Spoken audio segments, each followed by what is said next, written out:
God कौन है? इतने सारे भगवान क्यों हैं? भगवान इतने सारे हैं तो सबसे बड़ा कौन है? कौन से भगवान ने इस दुनिया को बनाया है? हर रिलीजन का गॉड अलग क्यों है? पिछली वीडियो देखने के बाद आपके मन में ये सारे सवाल जरूर उठ रहे होंगे, तो चलिए आज हम इन पर थोड़ा विचार करते हैं।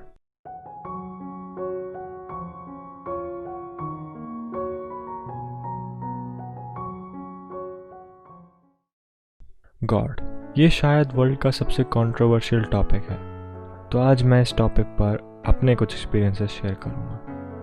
पिछले वीडियो में हमने जाना कि एक ही चीज़ एग्जिस्ट करती है और वो है कॉन्शियसनेस। तो अब ये दूसरा बीइंग कहाँ से आ गया? ये कोई दूसरा बीइंग नहीं है, ये वही कॉन्शियसनेस है। पहले आप ये समझिए कि गॉड का कॉन्सेप्ट क्यों आया हमारे दिमाग में। मैं आपको जो बताने जा रहा हूँ वो केवल एक एनालॉजी है जिससे आप समझ पाएं कि गॉड का कॉन्सेप्ट कैसे आया। तो कुछ हाईली इंटेलिजेंट लोग ने खुद का नेचर जाना। अब उन्हें इससे इतना ज़्यादा ब्लिस मिला कि वो चाहते थे कि इस ब्लिस को वो दुनिया में सबके साथ बांटे। शायद उन्होंने कुछ लोगों को ये बात समझाने की कोशिश भी की होगी कि तुम जो खुद को समझते हो वो तुम नहीं हो, तुम वो हो जिससे ये पूरा क्रिएशन निकला है, तुम्हारा ट्रू नेचर कॉन्शियसनेस है, एंड सो ऑन। पर दिक्कत तब हुई जब उन्हें दिखा कि 99% आम लोग इस बात को समझ नहीं पा रहे। पर वो महात्माओं ने उन सबको उनके हाल पर छोड़ना ठीक नहीं समझा। तो उन्होंने एक सॉल्यूशन निकाला और लोगों से कहा कि एक निराकार, फॉर्मलेस, एट्रीब्यूटलेस या निर्गुण, निरंजन बीइंग है जिसने ये पूरी दुनिया बनाई है और उसकी मर्जी से पूरी दुनिया चलती है। उसकी मर्जी के बिना यहाँ एक पत्ता तक नहीं हिल सकता। वो है तो जहान है, वो नहीं तो कुछ नहीं। वो हमेशा से था और हमेशा रहेगा। वो हर जगह है, हर कण में है।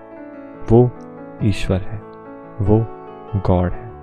ये अप्रोच काफ़ी हद तक कामयाब साबित हुई और पहले से एक बड़ी संख्या अब इस चीज़ को समझने लगी। पर दिक्कत अभी भी वही थी, आम जनता का एक काफ़ी बड़ा हिस्सा इस बात को समझने में नाकामयाब था। उन्हें ऐसे किसी बीइंग को इमेजिन नहीं किया जा रहा था जो फॉर्मलेस है, जो कि हर जगह है। अब उन्हें मदद चाहिए। वो चाहते हैं कि वो गॉड से प्रे करें उनकी किसी तकलीफ के लिए। तो वो कहाँ जाएं? गॉड तो हर जगह है। तो उन महात्माओं ने अब एक और सोल्यूशन निकाला। उन्हें पता था कि प्योर कॉन्शियसनेस लोगों के लिए बार बार इस वर्ल्ड में एक फॉर्म को अज्यूम करके आती है। वो होती वही प्योर कॉन्शियसनेस है बिना किसी डाउट के, बट वो इस वर्ल्ड में किसी ना किसी मकसद से एक फॉर्म लेकर आती है।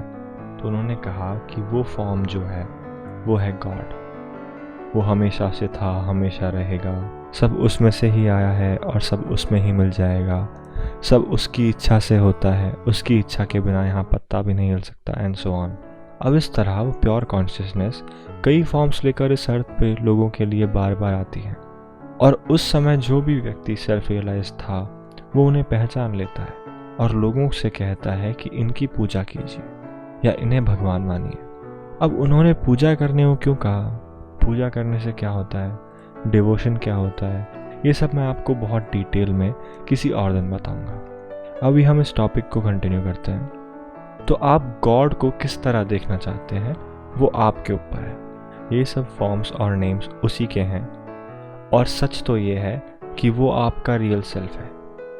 असल में आप जो खुद को मानते हैं वो मेयर इल्यूजन है। इस बात को अगर आप समझ नहीं पा रहे तो मैं आपसे निवेदन करूंगा कि आप इस सीरीज़ को स्टार्टिंग से देखिए।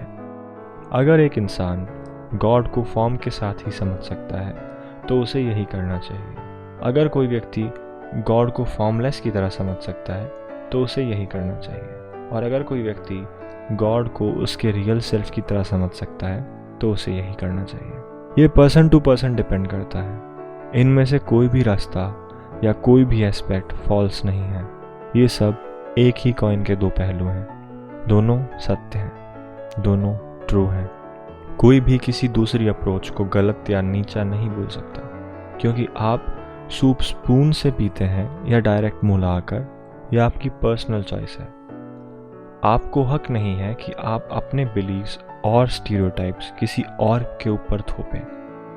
ये इस तरह है जैसे 4 साइंटिस्ट थे, चारों के पास आंखें नहीं थी और उन्हें कहा गया कि आपके सामने एक एलिफेंट है, आप जाएं और हमें आकर बताएं कि एलिफेंट कैसा होता है। एक साइंटिस्ट वहां गया और हाथी का पैर पकड़ लिया और वो बोलता है कि हाथी पेड़ के तने की तरह सीधा और मोटा होता है।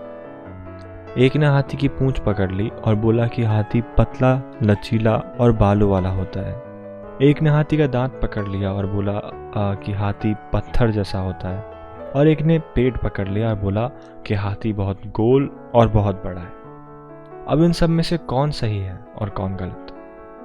गलत कोई भी नहीं है, ये सब सही है। सब सही बता रहे हैं कि हाथी वैसा है। ऐसे ही गॉड या स्पिरिचुअलिटी एक अननोन डोमेन है और इनमें आने पर सब अंधे के बराबर ही हैं, क्योंकि उन्हें नहीं पता कि आगे क्या होगा। उनके लिए आगे आने वाली सारी चीज़ें नई हैं, तो सब उसका एक एक एस्पेक्ट लेकर बैठ जाते हैं और अपने फॉलोअर्स को वो समझाते हैं। और ऐसे अलग अलग संप्रदाय एक दूसरे से अलग तरह से स्पिरिचुअलिटी को समझाते हैं, पर गलत कोई भी नहीं है। सब उसी एलिफेंट तक पहुंचने का रास्ता बता रहे हैं। सबका गोल वही है, कॉन्शियसनेस, गॉड, एक ही। इस वर्ल्ड में हर एक व्यक्ति उसी गोल का पीछा कर रहा है, चाहे उसे पता हो या नहीं। एक वही है इस वर्ल्ड में जो ट्रू है, कॉन्शियसनेस, गॉड। अगर आपको ये वीडियो पसंद आई तो please like, share and subscribe करें। आपका सपोर्ट की हमें बहुत ज़रूरत है। प्लीज़ हमें सपोर्ट करें ताकि हमारा ये विज़न और लोगों तक फैल सके और ये नॉलेज बढ़े। Thank you.